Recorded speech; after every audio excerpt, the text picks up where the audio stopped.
Arnaud Calimendo vient de quitter le Stade Rennais pour 30 millions d'euros à Nottingham Forest. Du coup, on va voir tout de suite sur qui le Stade Rennais est en train de se pencher pour pouvoir le remplacer. Et croyez-moi, c'est deux très bons profils. De toute façon, vous l'avez vu à la miniature. Avant que la vidéo commence, lâche ton pouce bleu, ton commentaire, partage la vidéo. Donc, vous le voyez à la miniature et aussi à votre écran. On est sur Esteban Le Paul et Conrad. Ça va être deux joueurs intéressants et on va voir ça tout de suite. Déjà, Le Paul, on a formulé une offre de 10 millions d'euros pour lui. Voilà, le SCO, lui, il est catégorique. Il ne le vendra pas en dessous de 20 millions. 20 millions pour Le Paul, c'est un petit peu abusé, surtout quand on connaît sa valeur marchande. Donc il y a une nouvelle réunion qui est prévue cette semaine entre les deux clubs pour rediscuter de Esteban Le Paul. Mais à ce qui paraît, c'est un dossier assez bouillant pour le Stade Rennais. Donc voilà, quand je vous parlais de sa cote, il est coté quand même 7 millions d'euros. Dernière mise à jour le 3 juin 2025. Ensuite, Esteban Le Paul, il a 25 ans, commence à avoir un petit peu de bouteille, 1m81, il est droitier, il est avançant, il a été formé à l'Olympique Lyonnais, à Épinal, Orléans et Angers maintenant depuis 2 ans. Donc c'est perf par club, notamment à Orléans, 59 matchs, 12 buts, 2 passes D, à Angers maintenant, 49 matchs, 17 buts, 3 passes D, Épinal, 28 matchs, pardon, 19 buts, une passe D, et Orléans B, 13 matchs, 13 buts. Olympique Lyonnais, bon bah c'est là où il a été formé, il a fait quelques matchs et marqué un seul but.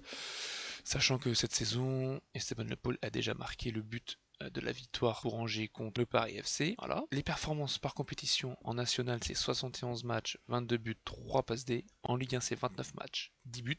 En Ligue 2, c'est 17 matchs, 3 buts, 3 passes D. Et la saison dernière, Esteban Le Paul, sachant qu'il a vraiment commencé à jouer en janvier 2025, il a fait 28 matchs, 9 buts, 3 matchs de Coupe de France, 4 buts, sur un total de 31 matchs, 13 buts. Voilà, pour lui, en 1866 minutes, il a vraiment commencé à avoir des gros bouts de match, vraiment, à partir de janvier 2025. Maintenant, on va voir un petit peu ses qualités. Ses qualités à Esteban Le Paul, c'est que c'est un buteur instinctif et technique, c'est-à-dire qu'il se décrit un peu comme un joueur d'instinct. Il réfléchit pas trop devant le but, donc ça lui permet de rester un petit peu naturel et spontané devant le but. Et du coup, on a vu par exemple Moussa Altamari, lui il réfléchit un petit peu trop devant le but. Donc Esteban Le Paul, c'est un peu l'inverse. Il est excellent dans son sens du but, c'est-à-dire qu'il a une bonne anticipation, son placement, il est intelligent sur le terrain et il a un super sens du but tout simplement. Il est solide techniquement aussi, c'est-à-dire que Esteban il est identifié comme un bon finisseur techniquement, il est à l'aise pour orienter le jeu ou faire de jolies remises. Ensuite, il est très polyvalent, donc il n'est pas très grand, hein, mais il compense par ses déplacements intelligents et ses appels pertinents et son potentiel reste élevé. Il est déjà perçu comme un attaquant très complet. 25 ans et seulement une saison dans l'élite. Après son passage remarqué en national, comme on l'a vu tout à l'heure, bah, le Pôle s'est affirmé en Ligue 1, surtout depuis janvier 2025 avec 13 buts, toutes compétitions confondues. Maintenant, est-ce qu'il est Habib Beye compatible? Bon, on sait très bien, Habib Beye c'est 3 centraux, 2 pistons, donc c'est une structure défensive quand même. Et je pense qu'il va se tourner vers deux attaquants. Après, je sais pas, je sais pas. On est sur deux attaquants, donc deux très bons profils aussi. Donc est-ce qu'il va pas jouer avec deux BU maintenant? Je sais pas, on va voir, mais dans un système à 5 en tout cas, bah, le pôle, c'est un sens du placement et un appel intelligent, donc ça colle parfaitement. Le pôle, il excelle à sentir les bons coups dans la surface. Donc dans un 3-4-3 avec des centres venant des pistons, il peut être le finisseur naturel qui manque au Stade Rennais. Et dans un système qui génère beaucoup de ballons, second poteau dans la surface, et situations rapides, ah, Esteban Le Paul peut faire la différence dans ce système de jeu. Très travailleur et disponible. Ben, il adore les attaquants qui participent au pressing. On l'a vu avec Moussa Altamari, qui faisait énormément de pressing et Habib Beye, il a adoré ça. Il peut avoir une complémentarité possible avec d'autres. Voilà, avec d'autres attaquants, par exemple, Kalimundo, lui, il lui faudrait un mec qui tourne autour de lui. Bon, il est plus là, donc ça sera Maïté, par exemple. Il faut quelqu'un qui tourne autour de lui, et ça, c'est parfait, parce que Esteban Le Paul, c'est pas le mec qui va au charbon, c'est pas un mec physique. Donc, tourner autour d'un Kader Maïté, ou tourner autour d'un Conrad, on va le voir tout à l'heure, ça peut être très très intéressant. Par contre, il y a des points à surveiller quand même sur le petit Le Paul, c'est-à-dire qu'il manque de physique. Voilà. On est dans un championnat qui demande beaucoup de physique. Et dans un système à 3 devant, pour fixer la défense, c'est pas son profil. Si on le met en pointe seule, il peut souffrir contre des défenses très costauds avec des profils bien physiques. Son jeu de haut but, il a perfectionné. Le pôle préfère être facing goal plutôt que de jouer en pivot. Donc dans un 3-4-3, si les pistons ne centrent pas, il doit être capable de décrocher combiné ou un registre où il est encore perfectible. Il est idéalement utilisé dans le demi-espace gauche ou droit, proche du but. Il profiterait des décalages créés par les pistons, notamment. En bon fit, ce serait qu'il soit associé à un pivot. Donc le Stade Rennais, selon l'excellent Guillaume Lenné, serait sur Conrad Harder et ce serait du sérieux. Donc le Stade Rennais s'active pour boucler l'avant-centre qui remplacera Arnaud Kalimundo, le nom de l'attaquant international danois du Sporting Konrad Harder a notamment sérieusement retenu l'attention. Des discussions sont en cours. Et ça, c'est un profil, moi, qui me plaît énormément. Rappelez-vous, le dernier mec qui est venu du Sporting, c'était monsieur Rafinha. Juste pour vous poser les bases. Je vous pose les bases, vous en faites ce que vous voulez. Donc, selon Ouest France, déjà il est coté à 24 millions d'euros, donc ce serait la quicheta pour remplacer Arnaud Kalimundo. C'est à peu près le prix qu'on avait payé pour Kalimundo d'ailleurs. Donc un grand espoir du Danemark. Là je vais vous lire l'excellent article de Guillaume Lenné. Ce dimanche 17 août, l'équipe a annoncé les contacts. Selon nos informations, ce dossier serait envisagé très sérieusement en interne. Harder, gaucher de 20 ans, 1m85, évoluant depuis la saison dernière au Portugal où le Sporting aurait dépensé près de 19 millions d'euros auprès du FC Nordergeland, c'est super dur à dire, je suis désolé, pour le faire venir à Lisbonne. Il sort d'une saison à 11 buts en 47 matchs, toutes compétitions confondues, où il est devenu en même temps international danois. Au pays, il est considéré comme un très grand espoir à son poste. Les discussions entre les parties vont se poursuivre, sachant qu'il a marqué quand même 11 buts en 47 matchs. Et l'année dernière, il y avait un certain, je sais plus comment il fait, voilà, un certain Gyökeres.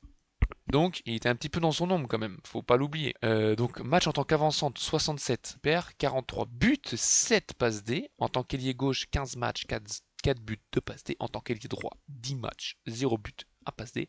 Et deuxième attaquant, 7 matchs, 2 buts, une passe D. Voilà, donc au Sporting, il a fait 50 matchs, 11 buts, 7 passes D. Sa première sélection avec le Danemark. Et en Liga, Portugal, lui, c'est 28 buts. 28 matchs, pardon, 5 buts, 5 passes D. Et l'année dernière, il a fait 54 matchs, 13 buts, 10 passes D, 1 rouge, 2000 minutes. C'est correct. Et franchement, moi, c'est un joueur qui me hype un peu. Hein. Et Seban Le Paul aussi, j'adore. Et Conrad me hype un peu quand même. Ses qualités et ses limites. Donc c'est un pro.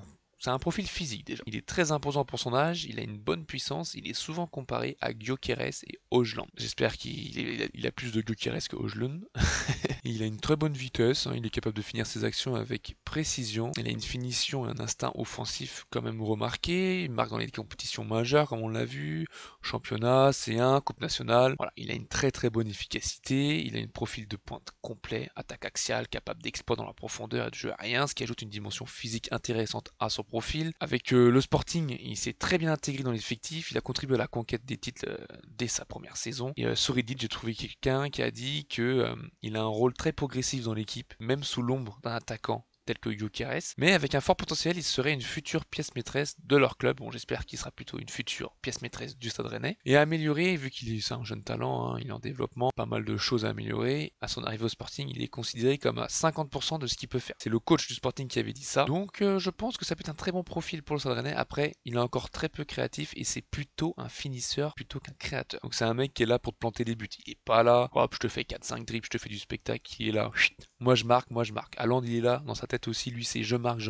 Bah lui c'est pareil. Voilà, il est dans le but, il est là pour atomiser le but, il est là pour atomiser le gardien. Il est là pour que le gardien pleure en rentrant à la maison.